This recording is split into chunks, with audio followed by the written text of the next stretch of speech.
Okay, hello and welcome everyone. Welcome to JFD Traders Tea Time with me, Darius and Anucauskas.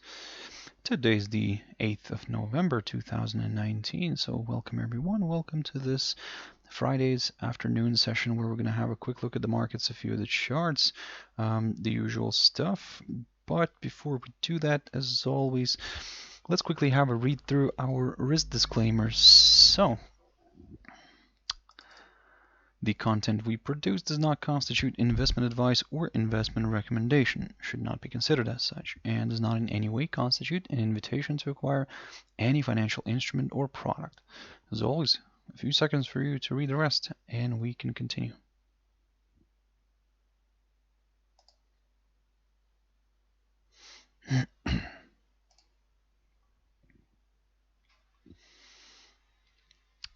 Okay, also just before we jump into the charts, quick mentioning of our JFD YouTube channel here, to which you can always subscribe to in order not to miss any of our upcoming videos, and of course our JFD Bank website, and specifically our JFD research page, which you also can check out on a daily basis, and as I believe you can find a lot of useful stuff here for yourselves, guys. So feel free to visit us here on jfdbank.com and click on the research tab on the top here. But for now, let's jump into the charts. Now, the first one I want to touch on here is the Nasdaq100. Now, Nasdaq100 had a nice new all-time high made yesterday, and then it quickly sold off by the end of the day, by the end of the trading day yesterday. So it managed to reach the area near the 8,271 zone, roughly around there, and then kind of retraced back down. So, of course, initially all that was on the good news coming out from the US-China trade talks. That some of the tariffs might get lifted in the beginning of December, but of course then the index sold off on the news that that this might not be the case still. So I mean, to be honest, as expected, as nothing new here. Every single time when we get a good news from the trade talks, there is another news that comes out later on, which kind of kills it all, let's put it that way. But looking at this technical picture here, we can see that the index slid back below the 8,228 zone, and kind of it now increases the chances of a possible test of this upside line. Now, looking at the cash index right now, we are going to be having ourselves an open lower, but still above this upside support line taken from the low of the 3rd of October. So, in a way, as long as the price remains above this upside line, we will stay somewhat positive.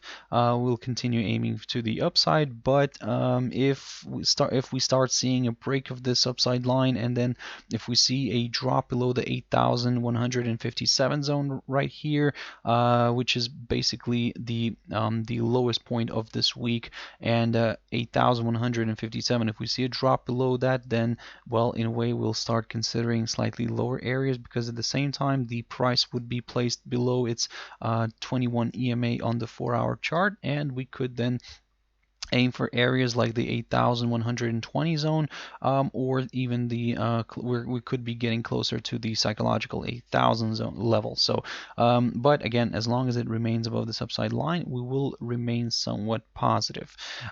Gold. I looked at this one this morning, and basically what I was saying, that to keep an eye on this 1458-59 zone here, and as you can see, we did have an overshoot. Oh, and by the way, I mean, yesterday I was talking about this potential correction here after we got our drop here, a sharp drop to the downside. I was saying that wait for a possible correction, and if it struggles, let's say, to overcome this 1475 zone, then we could see another round of selling. So this is what we've got.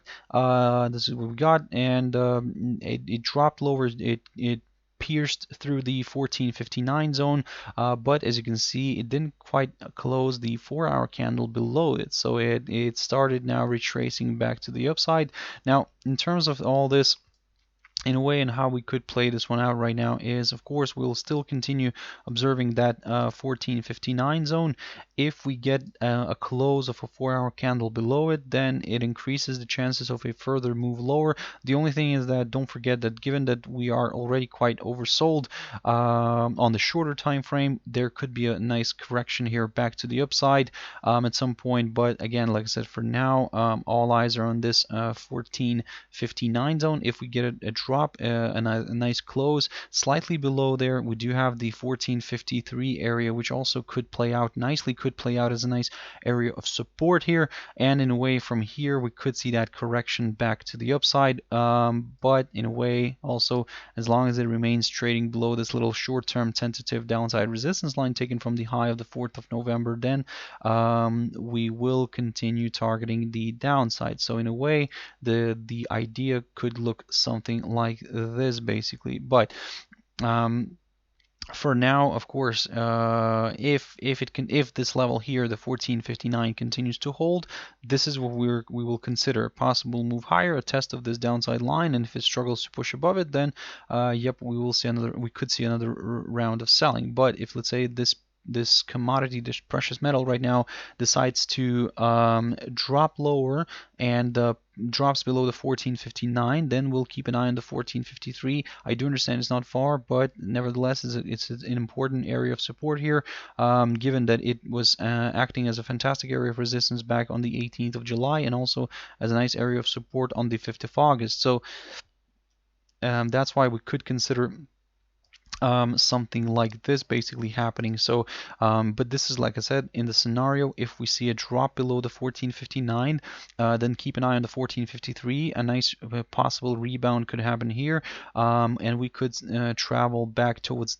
this downside resistance line, and then we'll take it from there. If this downside line holds, we could continue drifting south here, probably going more into next week, because unless something drastic happens during the US trading hours today, unless something happens like that, then yep, we expect this one to kind of balance around here somewhere, and finish the week around this territory, maybe even below this downside line. But as I said, that's in the scenario if everything's gonna remain quiet, somewhat quiet, during the US trading hours.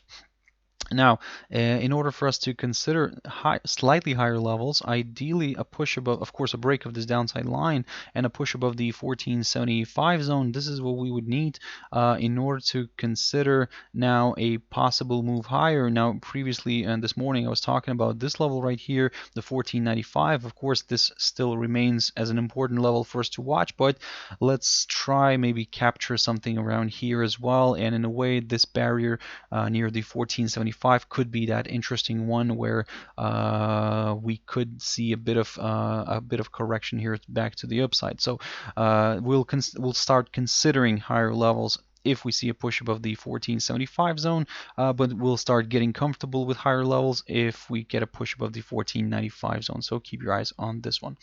CAD yen. So something that you probably don't look at very often, but it's quite relevant. I mean, we did get the Canadian employment numbers that came out slightly as a disappointment. So the unemployment rate remained the same at 5.5, but the employment change number actually, it was expected that the number will come out low, but basically it fell into negative territory, and we saw the Canadian dollar taking a major hit, or maybe we shouldn't say major, but a strong hit. And we can see here by the CAD yen pair, we can see that it started drifting lower. You can also see that by the highlighted areas here that I've got, these are the two levels that we need to see a break of first before we could consider a possible further short-term directional move.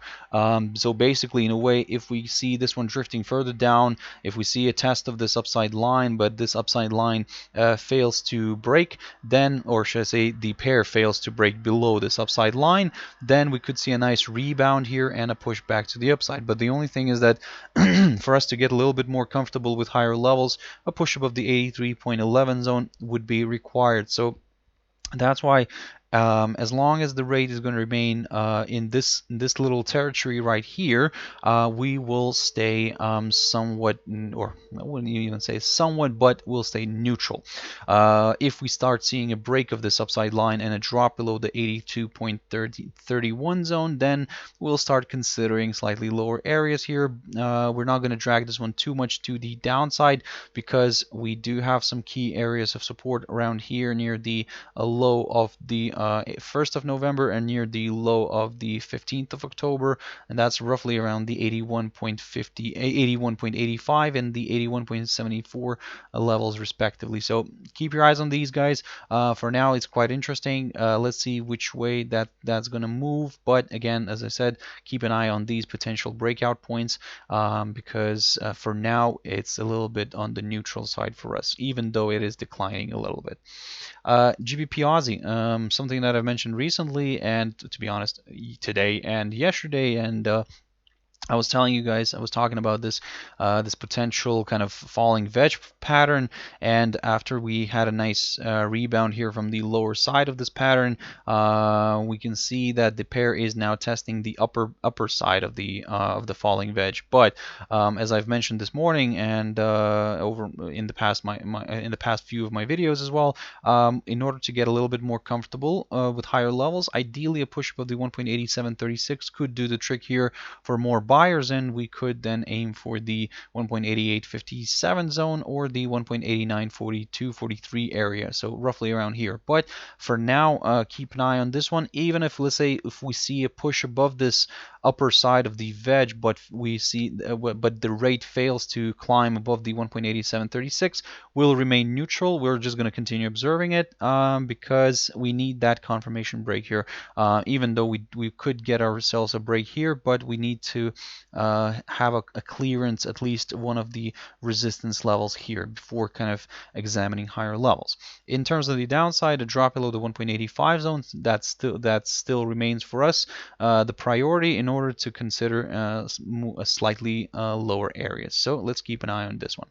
GBP Aussie. So still, again, the same story here. It's still flirting with the 1.28 zone, but cannot continues to kind of balance above it and cannot break lower. So we will remain with the same game plan. We are keeping a close eye on this this 1.28 zone. Once we see a drop below this, then we will start aiming for lower levels. But again, we'll keep it short and simple. We'll aim only for the 1.2707 initially. That kind of coincides with the 200 EMA on the 4-hour chart, and the 200 EMA could in a way provide a bit of support here for the rate, and that's why we are going to target only this level for now. If we do reach that area, then we will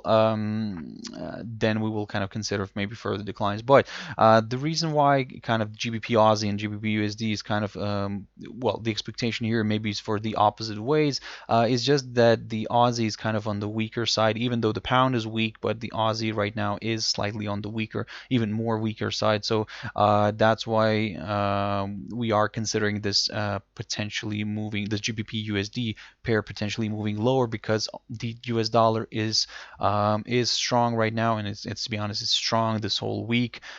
If nothing happens this week, if nothing happens by the end of today, then we will consider we'll still keep this idea in our heads for next week, and maybe on Monday we could see that drop lower. But again, that's in we'll consider lower areas if we see that drop below this area, and ideally if we see at least a 4-hour candle close below the 1.28, and then we could consider these further declines. So as I said, for now, keep your eyes on the 1.28 zone.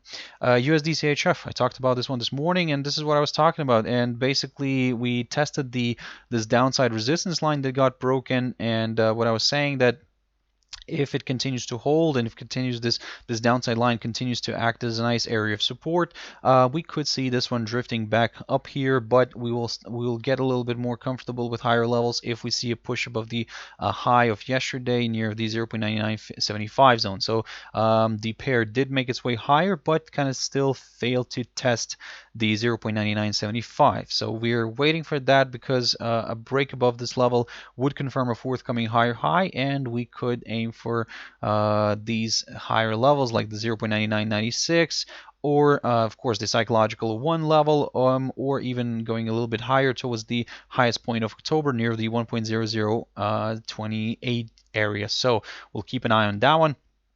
But again, for now, guys, we still need to wait for that confirmation break above the 0.9975 zone. So keep your eyes on this one. In terms of the downside, a drop below the 0.9909 could do the trick here for more sellers. EURCAD. Now, also something a little bit more relevant, but it's, to be honest, this one, I have to admit, it's not really working as planned for now, because initially, before the data came out, it was moving nicely. Well, it was balancing still below all of its EMAs, and this is what I was talking about this morning. And basically, what I was saying, that if we continue to balance below the 200 EMA to EMA, the 200 EMA, and if the pair struggles to overcome it, then we could see another round of selling here. So for now, of course, yes, it is balancing still below the 200 EMA on the 4-hour chart, but given the weaker data from Canada, that's kind of really quite now putting under question if this pair can continue moving lower. So in a way, before the data came out, it did drift lower. It dropped towards this area here, the 1.4540 zone, but as you can see, it kind of rebounded from this territory and pushed back to the upside. So if by any chance this still continues to trade below the 200 EMA on the 4-hour chart, we will still keep an eye on this scenario where we could see the pair drifting back down. And if we see a drop below the 1.4540 zone, then yep, we will consider a possible test of the lower side of this rising channel. Because don't forget that we are still within this rising channel pattern. But if the pair climbs higher and pushes above the 1.4614 area here, marked by the high of the 6th of November, then it could become a little, this is where it could become a little bit more interesting for the buyers. And we could see this one climbing maybe in the direction of the upper bound of the rising channel. So yep, guys, for now, keep your eyes on these two areas. Let's see how this is going to play out.